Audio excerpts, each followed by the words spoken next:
আসসালামু আলাইকুম, আমার নাম সৌরভ হাসান। আমি জাহাঙ্গীরনগর বিশ্ববিদ্যালয় থেকে অনার্স এবং মাস্টার্স করেছি।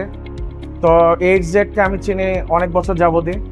আমি মাস্টার্স বা অনার্স পাশ করার পর আমার অনেক বন্ধুবান্ধবী ইউকে গিয়েছে এইচজেডের মাধ্যমে। পাশ করার পর আসলে ওইভাবে বিদেশ যাওয়ার চিন্তা ভাবনা করা হয়নি। তারপর এখন যে আমার একটা ডিগ্রি দরকার ফরেন, এর জন্য যেতে হচ্ছে। এর জন্য এত বড় বয়সের গ্যাপ নিয়েও আমি যাচ্ছি। এইচজেডের হেল্পে আমি অনেক উপকৃত, কারণ হলো যে এইচজেড খুবই ডিটেইল। তারা আমাকে খুবই সুন্দর একটা ইউনিভার্সিটি অফ রোহ্যাম্পটন, সেখানে আমার পছন্দের একটি সাবজেক্ট ইঞ্জিনিয়ারিং প্রজেক্ট ম্যানেজমেন্টে আমাকে হেল্প করেছে অ্যাডমিশনের জন্য। আমার টিউশন ফি পড়েছে 18,250। তো আমি রেকমেন্ড করব যে সবাই চেষ্টা করবেন, যদি ইউকে যাওয়ার ইচ্ছা থাকে আপনি যেতে পারবেন এইচজেড এর হেল্পে। It's not a big deal, it's about mindset. আপনি যদি যেতে চান, ইউ ক্যান ডু ইট।